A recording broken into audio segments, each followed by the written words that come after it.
नमस्कार, मैं हूं गायत्री शर्मा। देश भर में अब तक कोरोना के डेल्टा प्लस वेरिएंट के 50 से ज्यादा मामले सामने आ चुके हैं। कुल 12 राज्यों में इस वेरिएंट के मरीज मिले हैं। इनमें से सबसे ज्यादा 22 मामले महाराष्ट्र से सामने आए। तमिलनाडु में डेल्टा प्लस के 9 मामले सामने आए। केंद्रीय स्वास्थ्य मंत्रालय ने शुक्रवार को 8 राज्यों और केंद्र शासित प्रदेशों से प्राथमिकता के आधार पर टीकाकरण बढ़ाने के साथ ही भीड़ को रोकने, बड़े पैमाने पर टेस्ट करने जैसे रोकथाम के उपाय अपनाने के निर्देश दिए। यानी कोरोना वायरस का नया रूप एक बार फिर डरा रहा है। और ऐसे में सवाल ये कि कोरोना का डेल्टा प्लस वेरिएंट कितना खतरनाक है। क्या ये उस डेल्टा वेरिएंट से ज्यादा घातक है जिसकी वजह से दूसरी लहर में लोगों की 8-10 दिन के भीतर ही मौत हो जा रही थी? क्या इस वेरिएंट पर वैक्सीन का कोई असर होगा? जिन लोगों को वैक्सीन की एक डोज लग चुकी है वो कितने सुरक्षित हैं? और इस वेरिएंट की वजह से तीसरी लहर का खतरा कितना बढ़ गया है? इन सभी मुद्दों पर अपने मेहमानों के साथ हम चर्चा करेंगे। और आज चर्चा में हमारे साथ खास मेहमान जुड़ रहे हैं। मेदांता अस्पताल से इंटरवेंशनल कार्डियोलॉजी विभाग के डॉक्टर रजनीश कपूर हमारे साथ जुड़ चुके हैं। अपोलो अस्पताल से क्रिटिकल केयर के चीफ और फेफड़ा रोग विशेषज्ञ डॉक्टर रविंद्र मेहता हमारे साथ हैं। इंद्रप्रस्थ अपोलो अस्पताल से सीनियर कंसल्टेंट इंटरनल मेडिसिन और संक्रामक रोग विशेषज्ञ डॉक्टर सुरंजीत चैटर्जी हैं। वैक्सीन जागरूकता समिति के सदस्य डॉक्टर समीर भाटी जुड़ चुके हैं और बाल रोग विशेषज्ञ डॉक्टर राजीव रंजन भी हमारे साथ जुड़ चुके हैं। लेकिन सबसे पहले डॉक्टर रविंद्र मेहता, मैं आपके पास आ रही हूं। 12 राज्य, 50 से ज्यादा केसेस सामने आ चुके हैं डेल्टा प्लस के, और महाराष्ट्र में तो उन जिलों को लेवल 3 में डाल दिया गया, यानी वहां पर तो सख्ती बढ़ा दी गई है। ये कितना खतरनाक है?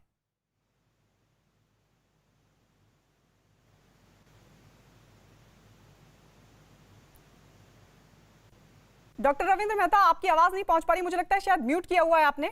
आपके पास मैं लौट रही हूँ। डॉक्टर रजनीश जी जी, बोलिए बोलिए बोलिए रविंद्र मेहता। हाँ, तो ये बेसिकली ये जो नए नए हमें म्यूटेंट्स पता चल रहे हैं, ये एक नई टर्मिनोलॉजी है जो आम आदमी तक भी पहुंच रही है। इनको शुरू में बोला गया था वेरिएंट्स ऑफ इंटरेस्ट, अर्थात ये वायरस जब अपने रंग बदलता है तो उसको वेरिएंट कहा जाता है। वेरिएंट ऑफ इंटरेस्ट तभी हो जाता है जब साइंस और दुनिया इसमें इंटरेस्ट लेती है। और वेरिएंट ऑफ कंसर्न उसका एक तरह से एक प्रमोशन है, एक उल्टी दिशा में, जब पता चलता है कि ये कुछ हानिकारक हो सकता है, इन्फेक्टिविटी या कुछ कुछ ज्यादा बीमारी करने के तौर पे। तो यही सब नई टर्मिनोलॉजीज हैं। इसमें ये अल्फा से डेल्टा तक हम लोग पहुंचे और डेल्टा का डेल्टा प्लस हुआ है जहां ये वेरिएंट मिला है। और हमें ये शंका है कि इसी के कारण इतना इन्फेक्टिविटी और हो सकता है ज्यादा क्या कहते हैं मौतें भी हुई हैं जो अभी तक पता नहीं है। तो ये चीज निकली है और ये डिटेक्शन के बाद है। एक्चुअली ये इवेंट हो चुका है, पिछले 3 महीने में ये सब चल रहा है, शायद ज्यादा ही, पर अभी ये पता चल रहा है और हम ये जानने की कोशिश कर रहे हैं कि इसके बारे में, इसका एक्चुअल इंपॉर्टेंस क्या है, इसके बारे में क्या करना चाहिए और दुनिया इसको किस तौर पे देखे। तो इस समय मेरा ख्याल है it is a important matter, किंतु इसका जो पूरा एक्सप्रेशन है हमें अभी तक पता नहीं है। डॉक्टर रजनीश, क्योंकि वही बात, डॉक्टर मेहता की बात को मैं आगे बढ़ा रही हूं। अभी तक तो ये वेरिएंट ऑफ इंटरेस्ट ही था, लेकिन अब इसको वेरिएंट ऑफ कंसर्न भी घोषित कर दिया गया है। ये कितना खतरनाक है? क्या अब महाराष्ट्र में हालांकि सबसे ज्यादा केसेस सामने आए हैं, लेकिन क्या बाकी जगहों पर भी अब इसको हल्के में नहीं लिया जा सकता? देखिए, हम बिल्कुल वेरिएंट ऑफ कंसर्न का मायने यही है that we have to be concerned. हम इसको बिल्कुल हल्के में नहीं ले सकते हैं और नहीं लेना चाहिए। दिस हैपेंड, ये जब वो सेकंड वेव आया था तो डेल्टा जो प्लेन डेल्टा वेरिएंट था, डेल्टा प्लस तो अब आया, डेल्टा वेरिएंट में भी तब भी यही बात हो रहा था भी शायद इतना वेरिएंट ऑफ कंसर्न है, कंसर्न होने का जरूरत है कि नहीं, और तब भी यही डिस्कशन होता था भी शायद इतना कंसर्न होने का जरूरत नहीं है। But then what happened is in front of us. जो ग्रेव एक पैथेटिक सिचुएशन हुआ, इतना मोर्टेलिटी हुआ, वो सब हमारे सामने है। तो बिल्कुल हल्के से नहीं ले सकते हैं। This is a concealed enemy. हमें नहीं पता हमारा एनिमी कितना ताकतवर है, कितना इक्विप्ड है और किस तरह से, किस ग्रेविटी से वो अटैक कर सकता है। तो क्योंकि इससे पहले इस वायरस की जानकारी हमें है ही नहीं, तो हम लोग कोशिश कर रहे हैं, genomic sequence is one method जिससे हम लोग कोशिश कर रहे हैं जानने का भी इसमें ट्रांसमिसिबिलिटी ज्यादा है, ये जल्दी से इन्फेक्ट करेगा लोगों को, या ये इम्यून एस्केप मैकेनिज्म रखता है। तो एक चीज जो बहुत क्लियर है, delta plus variant immune escape mechanism रखता है, जिसका मायने ये है जिन लोगों को पहले कोरोना हो चुका है, जिनमें एंटीबॉडीज बन चुकी हैं, उनको ये दोबारा से मार कर सकता है क्योंकि ये इम्यून एस्केप मैकेनिज्म है, एंटीबॉडी से ये न्यूट्रलाइज नहीं होगा। सिमिलरली एक मोनोक्लोनल एंटीबॉडी थेरेपी जो कॉकटेल हम लोग अभी यूज करना शुरू हुए हैं और हमें लग रहा था भी हमने एक कोरोना को बहुत अच्छे ढंग से हम कंट्रोल कर लेंगे, वो भी इसके अगेंस्ट इनइफेक्टिव है। क्योंकि मैं बार-बार बोल रहा हूँ क्लोन, मोनोक्लोनल एक सिंपल क्लोन से सिंगल क्लोन से एंटीबॉडीज बनाया गया, तो इसमें वो क्लोन है ही नहीं इस वेरिएंट में, तो वो इफेक्टिव नहीं है। थर्ड वैक्सीनेशन, वैक्सीनेशन के लिए हमारे पास बहुत स्ट्रॉन्ग डेटा नहीं पर है। सर मतलब मैं क्या मतलब समझे क्या आपकी बात का मतलब मैं क्या मानूं कि इतना ज्यादा चिंता की बात नहीं है?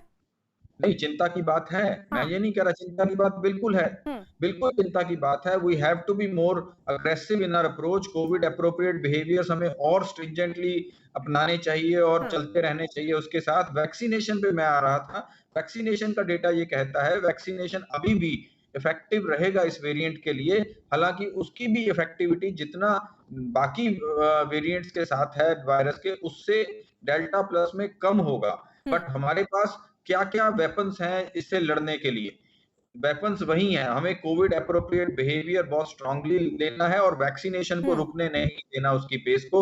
यही वेपन्स हैं हमें इस वेरिएंट से लड़ने के लिए। ऑल्दो जैसे-जैसे ये वेरिएंट अनफोल्ड होगा तब हम और वाइज़र होंगे। उसके लिए मैं एक चीज़ और बोलना चाहता हूँ, हम्म। जीनोमिक सीक्वेंसेस को हमें रैंप अप करना बहुत ज़रूरी है। हम्म। सिर्फ 10 लैब्स हैं अभी इंडिया में जो जीनोमिक सीक्वेंसिंग कर रही हैं। हाँ। हमें कम से कम इन लैब्स को 50 या 100 की नंबर में लेके जाना चाहिए, जगह-जगह उपलब्ध हो, ज़्यादा से ज़्यादा सैंपल्स को जीनोमिक सीक्वेंस में डाला जाए, रैंडम रैंडम सैंपलिंग करा जाए, तभी हमें पता चलेगा ये वेरिएंट कितने तेज़ हैं, कितना इनके अंदर इंटेंसिटी है और मार करने का और एक पूरा एपिडेमिक क्रिएट करने का जैसा हम्म। ये सेकंड वेव में हुआ। डॉक्टर सुरंजीत, डब्ल्यूएचओ ये कह रहा है कि दूसरी लहर से बड़ी नहीं होगी तीसरी लहर, बशर्ते कि कोई नया वेरिएंट तेजी से फैलने वाला ना हो जो कि इम्यूनिटी को बाईपास भी करता हो। आपको लग रहा है कि डेल्टा प्लस के साथ ऐसा है सर? ये तेजी से फैलने वाला है क्योंकि अभी तो ये 50 केसेस हैं और ये रिपोर्टेड हैं। मतलब अभी अगर टेस्टिंग को बढ़ाया जाए तो हो सकता है जाने कितने मामले निकलकर सामने आए। हमें ना तो अभी रियल नंबर्स पता है, ना ही इस वेरिएंट के बारे में बहुत ज़्यादा इन्फॉर्मेशन है, क्योंकि अभी तक जो नंबर ऑफ पेशेंट्स हैं, जो नंबर ऑफ मरीज हैं, वो काफ़ी कम है। अगर 50 है, तो उसमें हमको ना तो उनका रियली सीवियरिटी कैसे ये मैनिफेस्ट करेगा, इसके बारे में अभी भी हमको टाइम बताएगा कि ये कैसे मैनिफेस्ट करने वाला है। जहाँ तक इसकी ट्रांसमिसिबिलिटी वाली बात है, उन्होंने बताया कि इसकी ट्रांसमिसिबिलिटी ज़्यादा है, बट अगर हम लोग एक्सपीरियंस दें और महाराष्ट्र वाला अगर हम लोग एग्जाम्पल लें, तो जैसे कि सेकंड वेव में हमने देखा था कि एक फैमिली में किसी को अगर इन्फेक्शन हुआ तो ऑलमोस्ट सभी को इन्फेक्शन हो गया। पर महाराष्ट्र में अभी जो ये वेरिएंट वाला जो आया है उसमें देखा जा रहा है जो कुछ ही फैमिलीज में हुआ है, ऐसा नहीं हुआ कि पूरी की पूरी फैमिली गिरफ्त में आ गई है। तो थियोरेटिकली इसकी ट्रांसमिसिबिलिटी डेफिनेटली ज्यादा है, पर प्रैक्टिकली ऐसा नहीं देखा जा रहा है, एटलीस्ट इन 50 मरीजों के जहां तक हम लोग देख रहे हैं। पर ऑब्वियसली जैसे मैं कह रहा हूं कि हमको अगले कुछ दिन और अगले कुछ हफ्ते हमको बताएंगे इनके ट्रांसमिसिबिलिटी के बारे में और भी ज्यादा। Theoretically it should be more transmissible, ये ज्यादा सीरियस हो सकता है, बट अभी नंबर्स हमारे पास इतने कम है कि ये सब सोच है, ये सब एक थॉट प्रोसेस है। कैसा ये रियली मैनिफेस्ट करेगा ये हमको अगले कुछ हफ्ते ही बताएगा। एंड जैसे कि थर्ड वेव वाली बात है, तो थर्ड वेव का कारण ये वायरस हो सकता है अगर हम लोगों ने कोविड एप्रोप्रिएट बिहेवियर ठीक से नहीं किया तो। डॉक्टर राजीव, क्योंकि केंद्र की तरफ से भी अब अलग अलग राज्यों को चिट्ठी लिखी गई है कि आप अपनी तैयारियों को पुख्ता रखें, जो कदम उठाए जा सकते हैं उनको उठाएं, लेकिन क्या अभी हमें थोड़ा इंतजार करना होगा? क्या अभी ये कहना बहुत जल्दबाजी होगा कि डेल्टा प्लस बेहद खतरनाक है, या आपको भी लगता है कि तैयारी हमको रखनी चाहिए?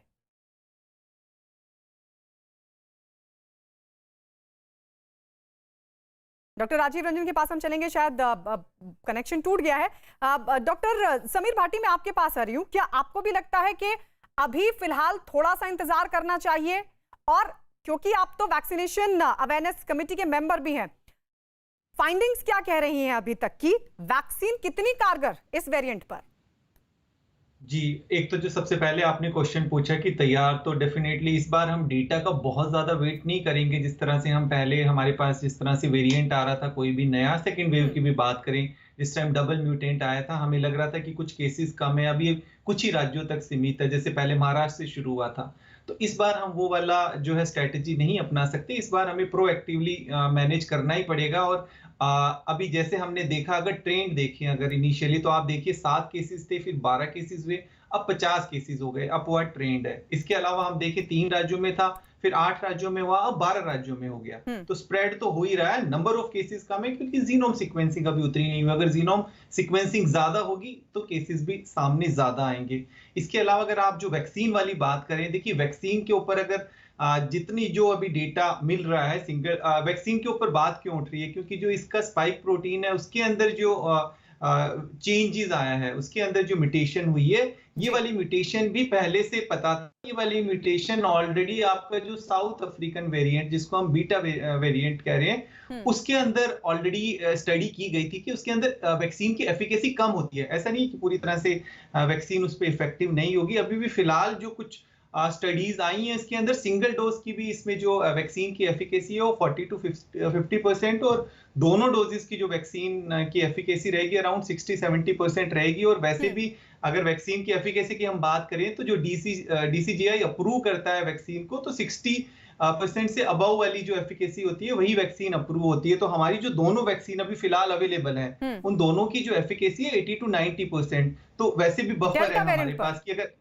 ओवरऑल में जी ओवरऑल की मैं बात कर रहा हूँ। डेल्टा पर भी किसी भी वेरिएंट के ऊपर एफिकेसी रहती है, एफिकेसी कम हो जाती है जैसे मैं आपको बता रहा हूँ। और यूके के अंदर एस्ट्राजेनिका के ऊपर स्टडीज हुई है जिसके अंदर इसकी एफिकेसी अच्छी पाई गई है। फिलहाल अभी ये सब चीजें और भी डेटा आने का हम वेट कर रहे हैं। पर आप जो एमपी के केसेस है वो देखिए, वहां पे जो 7 केसेस आए हैं उन 7 केसेस के अंदर ये जो डेल्टा प्लस वेरिएंट के, उनके अंदर जो 3 पेशेंट्स थे जो वैक्सीनेटेड थे, उनको सिंगल डोज लगी थी या डबल डोज लगी थी ये तो नहीं पता, पर उनको सीवियरिटी ऑफ डिजीज नहीं हुई, गंभीरता नहीं हुई, है ना। और उनमें से जो 4 लोग थे वो वैक्सीनेटेड नहीं थे, उनको हॉस्पिटलाइजेशन होना पड़ा।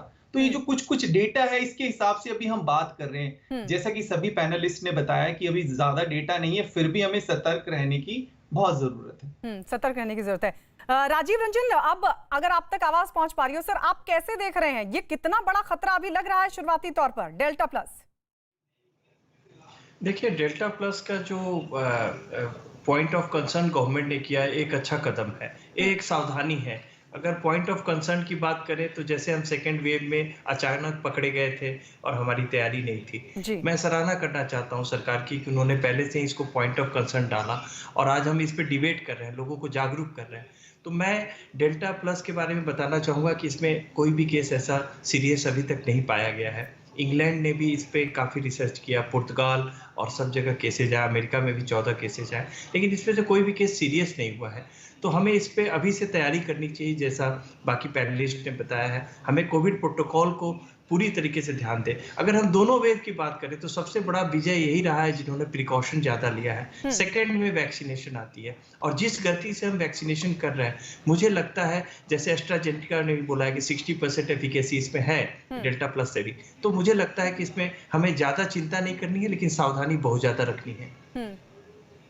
हालांकि आईसीएमआर सर ये कह रहा है कि अभी 7 से 10 दिन हमको इंतजार करना होगा, उसके बाद पता चलेगा कि ये जो वैक्सीन है कितनी कारगर है। एक और बड़ी चिंता की तरफ मैं आप सभी का ध्यान खींचना चाहूंगी, क्योंकि कल जब महाराष्ट्र के मेडिकल टास्क फोर्स के जो डॉक्टर हैं उदय कुलकर्णी, उनसे मेरी बात हो रही थी, उन्होंने कहा कि अब ये वाटरबॉर्न होने वाला है। सर, अब ये कितना बड़ा खतरा हुआ, क्योंकि हमने पिछले दिनों भी देखा गुजरात से साबरमती से कुछ सैंपल्स लिए गए थे, 25% संक्रमण उस पानी के अंदर, उस सैंपल के अंदर मिला था। वहां पर भी कई तालाबों में, यहां तक कि लखनऊ में भी कुछ सैंपल्स लिए गए थे, वहां पर भी कोरोना वायरस मिला है पानी में। अब अगर ये वाटरबॉर्न होता है तो सर ये कितना बड़ा खतरा हो सकता है? देखिए, अगर वाटरबॉर्न या एयरबॉर्न की बात करें तो ये काफ़ी खतरनाक होगा, क्योंकि ये काफ़ी तेज़ी से स्प्रेड करेगा, फिर किसी का भी बचना इसमें मुश्किल होगा। इन्फेक्ट तो सभी होंगे। इसके बाद फिर ये डिपेंड करेगा कि वो वैक्सीनेटेड है कि नहीं, ये डिपेंड करेगा कि वो कोमॉर्बिड है या उसकी इम्यूनिटी कैसी है। तो अगर ये सही में निकल के आता है कि वाटरबॉर्न है तो ये काफ़ी चिंताजनक होगी। हमें काफ़ी सावधानी बरतनी है और इसमें काफ़ी प्रयास करने हैं, ज़्यादा से ज़्यादा सैंपल्स लेने हैं। इसमें हमें 10 दिनों के बाद जो बता रहे हैं कि हमें एक विस्तृत रिपोर्ट आएगी और फिर हम बता सकेंगे कि कैसे रिपोर्ट्स होते हैं। ये इनिशियल रुझान है जिसमें हम 40 या 50 केसेज जो इंडिया में आए हैं, तो हमें अभी इसका इंतजार करना पड़ेगा। डॉक्टर रविंद्र मेहता, क्योंकि मेडिकल टास्क फोर्स के मेंबर ये भी कह रहे थे, डॉक्टर उदय कुलकर्णी, कि अभी तो नए नए वेरिएंट आएंगे, लेकिन अगर ये वाटरबॉर्न हो सकता है, अगर वाटरबॉर्न कोरोना का संक्रमण फैलता है तो ये कितना खतरनाक होता है? कितना खतरनाक हो सकता है सर आपकी नजर में? देखो, ये वाटरबॉर्न की कहानी तो शुरू से चल रही है। जब हमने जी। शुरू में कोरोना की बात की थी तो हम इतना डर रहे थे कि ये फोमाइट्स अर्थात के सर्फेसिस से फैलेगा, इसलिए इतना सैनिटाइजेशन हुआ वगैरह वगैरह। एक साल के बाद WHO और हम सब ने महसूस किया कि ये तो कुछ ऐसे होता है नहीं, ये एयरबॉर्न है। और ये लास्ट पूरा वेव एरोसॉल अर्थात एयरबॉर्न अर्थात हवा में जो अटके पार्टिकल्स उसी पे ये हुआ है। तो मेरा ख्याल है ये वाटरबॉर्न एक थियोरी है जो पिछली बार रिपीट हो रही है, पर आमतौर पर रेस्पिरेटरी वायरस अभी तक जो आए हैं वाटरबॉर्न नहीं रहे हैं। तो इसका एक अनुमान है कि ये डेटा है, मेरे ख्याल है डेटा पे जाना चाहिए, क्योंकि अभी तक डेटा कोई भी रेस्पिरेटरी वायरस के लिए वाटरबॉर्न है नहीं। और बाय चांस भी अगर हुआ तो ये सारी चीजें तो उबालने से चली जाती हैं, ये तो अच्छी तरह डेमोन्स्ट्रेट किया गया है। तो मेरा ख्याल है इतने उसकी ये ट्रांसमिशन इतनी डरने की बात नहीं है, जितना यह है कि ये वेरिएंट्स कर क्या रहे हैं देंगे, इसके पास कोई बेसिक टूल्स हमारे पास हैं क्या? अलग अलग नाम हम डिस्कस करते रहेंगे प्रोग्राम्स पे, पर किंतु इन बेसिक टूल्स कौन से होंगे जो हम 3-4 लगा सकते हैं, जो हर एक वेरिएंट के लिए काम करेंगे? और जैसे हम मेरे पैनलिस्ट ने कहा है, एक ऐसे कैसे हो सकता है कि हम इनको जल्दी पकड़ें ताकि इनका जो ट्रांसमिशन है, इनका जो फैलना है, इनको जल्दी डिटेक्ट करके ये रोक लें, तभी जाके कुछ होगा। और लास्टली वैक्सीन, ये वैक्सीन साइंस सबसे बड़ा हमारे पास हथियार है। ये कितना काम कर सकता है आगे के वेरिएंट्स के लिए, मेरे ख्याल है सारे साइंटिस्ट और वैक्सीनोलॉजिस्ट यही ढूंढ रहे हैं ताकि वंस एंड फॉर ऑल एक ऐसा सोल्यूशन मिले जो इनके जो वायरस के वेरिएशन के लिए कॉम्पनसेट कर सके। तो मेरा ख्याल है ये वेरिएशन और ये जो म्यूटेंट्स हैं आने वाले हैं, इसके अगेंस्ट स्ट्रेटजीज थोड़े बड़े ब्रॉड इंक्लूसिव करने होंगे। लोगों का रोल कम नहीं होने वाला। ट्रांसमिसिबिलिटी के लिए लोग और गवर्नमेंट को साथ में काम करना होगा, और साथ साथ हमें ये जवाब मिलेंगे साइंस के साथ कि कौन से एक्चुअल इन्फेक्टिव हैं, कौन से फैलने वाले हैं, कौन से लीथल है और कहां से ये ट्रांसमिट होने वाले हैं। तो ये सब सवालों का जवाब मिलेगा तो ये पूरा साइंस आगे बढ़ेगा और थोड़ा डर कम होगा कि इनके साथ क्या होने वाला है। डॉक्टर रजनीश, क्या वाटरबॉर्न हो सकता है कोरोना? क्या इसको लेकर रिसर्च भी हो रहा है? क्या इसको गंभीरता से लिया जा रहा है? देखिए, होने को हो सकता है, but I go with the previous speaker that doctor Mehta, जितने रेस्पिरेटरी इन्फेक्शंस हैं वो यूजुअली एयर ड्रॉपलेट मीडिएटेड रहे हैं, वाटरबॉर्न कम होते हैं। और दूसरा, अगर हम रिस्क देखें, वल्नरेबिलिटी देखें, तो वल्नरेबिलिटी एयरबॉर्न से ज्यादा है वाटरबॉर्न के बनस्पत। Water still can be treated before having it. Air, everybody has to breathe in the air, so it's very difficult airborne को contain करना, waterborne contain करने के फिर भी रास्ते निकाले जा सकते हैं, but as per data now, I think these are just theories that it can be waterborne होना के chances कम हैं, although impossible नहीं है, these things can happen, but अभी के लिए यही मान के चला जाएगा ये ड्रॉपलेट बॉर्न इन्फेक्शन है, एयर ड्रॉपलेट से हो रहा है। फोमाइट्स का पहले चला था, फोमाइट्स के जरिए भी अब ये नहीं माना जा रहा कि ये फोमाइट्स के जरिए है। Mainly it's in the air and it's a droplet mediated, इसीलिए एकदम से ये तेज गति से फैला। और अभी के लिए फिलहाल दो ही हमारे पास वेपन्स हैं इससे लड़ने के, वन कोविड एप्रोप्रिएट बिहेवियर और दूसरा वैक्सीनेशन। जितना तेज पेस से हम वैक्सीनेट करेंगे, जितना इम्यूनिटी सोसाइटी के अंदर हम बढ़ाने का कोशिश करेंगे, हर्ड इम्यूनिटी बढ़ेगा, उतना ही हम जल्दी से इसको कंट्रोल कर पाएंगे। जीनोमिक सीक्वेंसिंग का बात होता है, ये सब चीज इसके कैरेक्टरिस्टिक्स चेंज होते हुए, जो आप कह रहे हो वाटरबॉर्न होगा नहीं होगा, again we have to rely upon extensive genomic sequencing. I time and again put emphasis on this fact that बार-बार genomic sequences को इतना रैंप अप करें, हम ज्यादा से ज्यादा सैंपल्स उसमें लें। अभी भी मुझे लगता है इट शुड बी मल्टीफोल्ड, इससे जितना हम कर रहे हैं उससे 5 फोल्ड इंक्रीज होना चाहिए genomic sequences, so that we come to know every changing characteristic of this virus. हमें सारा पता हो, तभी हम अगर हमें दुश्मन का नहीं पता होगा, उसके पास क्या वेपन्स हैं, तो हम उसको कैसे मैनेज कर सकते हैं, हम यही बात हुआ जो सेकेंड वेव में हुआ। अब हम थोड़ा ज्यादा सतर्क लग रहे हैं इस लेवल पे, तो शायद हम इसको बेटर कंटेन कर पाएं। तो इसीलिए उस बेटर कंटेनमेंट के लिए हमें उसका स्टडी करना बहुत जरूरी है। We have to have extensive study about the changing patterns of the virus. Doctor Suranjit Chatterjee, लेकिन क्या अभी इसके लिए भी इंतजार करना होगा? क्योंकि हम देख रहे हैं जब से रिसर्च शुरू हुआ, जब से कोरोना वायरस के मामले सामने आने शुरू हुए हैं, तब से लगातार रिसर्च आंकड़े बदल रहे हैं, जानकारियां बदल रही हैं और तरीके भी बदल रहे हैं। तो ऐसे में क्या अभी ये कहना थोड़ी सी जल्दबाजी होगी, अभी इंतजार करना चाहिए और गंभीरता से लेना चाहिए कि क्योंकि एक्सपर्ट कह रहे हैं, वो ये चेता रहे हैं कि वाटरबॉर्न भी हो सकता है। आप कैसे देखते हैं? देखिए, वाटरबोर्न का चांस थोड़ा कम ही है। रेस्पिरेटरी वायरसेस नॉर्मली वाटरबोर्न हुई नहीं है, तो चांस कम है। ऑब्वियसली रिसर्च तो करते रहना पड़ेगा। That is the benefit of allopathy. Allopathy always believes in evidence based medicine, तो इसका रिसर्च तो चलता ही रहेगा।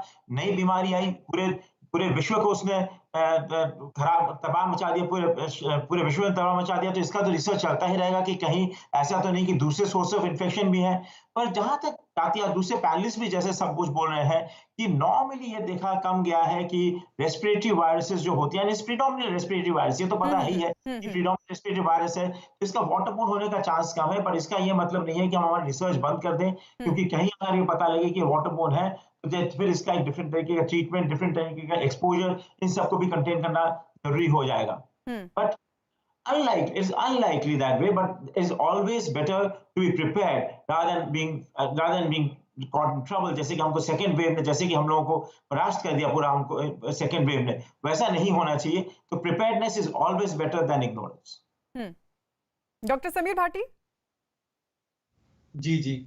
सबसे पहले तो इसमें एक चीज जानने वाली बात जरूरी है कि अभी फिलहाल हम बात करें तो सेकंड वेव भी हमारी पूरी तरह से गई नहीं है। आपने देखा होगा कि जो हमारी पीक गई है इस बार 4 लाख के करीब, और अभी भी 50,000 के करीब केसेस आ रहे हैं। जब हमारी पीक 1 लाख पे थी और तब 50,000 केसेस आए थे, उस टाइम हमारी जो है अवेयरनेस और अलर्टनेस कैसी थी, और अभी हमारी एकदम से जिस तरह से अभी हम देख रहे हैं बाहर, तो उसमें काफी ज्यादा ड्रास्टिकली चेंजेस है।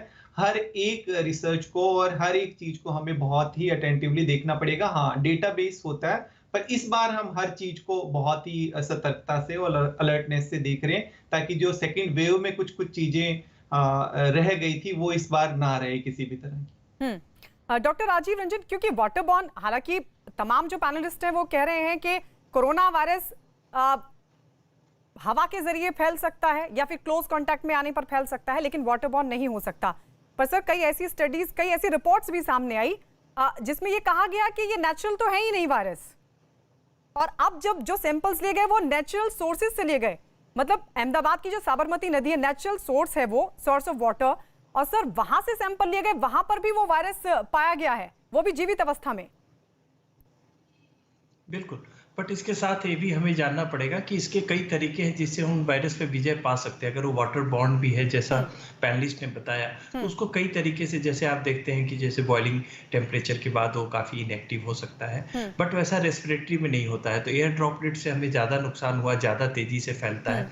डेल्टा प्लस में एक चीज है कि जो बॉइलिंग की आप बात कर रहे हैं वो तो अगर हम पीते हैं तब बॉयल करके पी सकते हैं, लेकिन अगर पानी का इस्तेमाल हम नहाने के लिए भी कर रहे हैं तो फिर कहीं ना कहीं चांसेस तो वहां पर भी रहते हैं, संभावना वहां पर भी रहती है।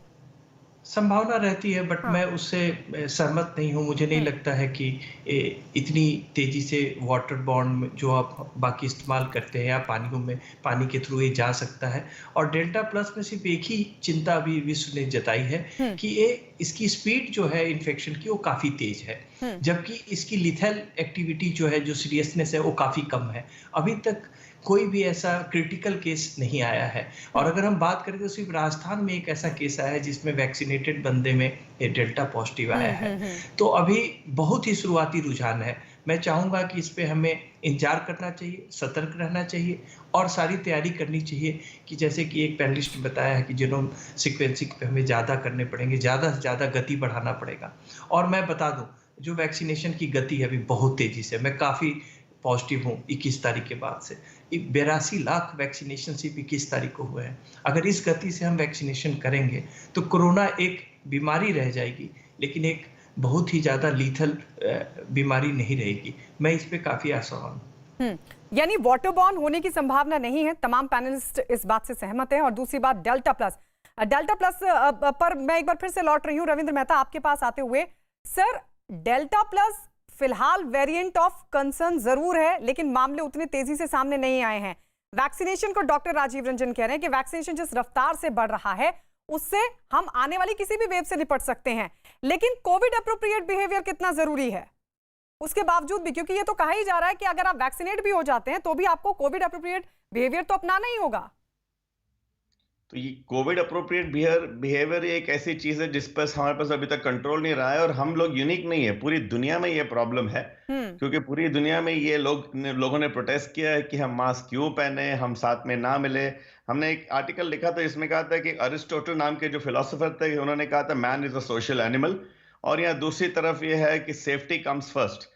तो सेफ्टी इतनी कर नहीं पा रहे हैं, चाहे इंडिया हो, चाहे यूएस हो, चाहे यूके हो, हर जगह ये प्रॉब्लम हो रही है। सेकेंडली, हम पिछले 30-40 साल में ग्लोबल हो गए हैं। इतना ट्रैवल, इतना इंटरडिपेंडेंस, इतना कंट्रीज में मिंगलिंग सब चल रहा था, और हमारे सारे इकोनॉमीज उससे रिलेटेड है। तो मेरा ख्याल है कोविड अप्रोप्रिएट बिहेवियर एक ऐसा मैसेज है, जैसे हम स्मोकिंग अल्कोहल की तरह बात करते हैं, जो दिया जाएगा पर उसका पेनिट्रेशन इतना ही होने वाला है। एंड में अल्टीमेटली हमारे पास दो ही टूल्स हैं कि ये किसी तरह ये वायरस काबू में आ जाए, ये इनके म्यूटेंट्स डेल्टा अच्छी तरह जान पाए, या हमारे वैक्सीन तगड़े हैं ताकि कोई भी कुछ करे ना करे, या वायरस जो भी करे, हम इन वैक्सीनों से इनको संभाल सकते हैं। और अगर तीनों के बीच में एक बैलेंस आ गया तो कंट्रोल होने का चांस है।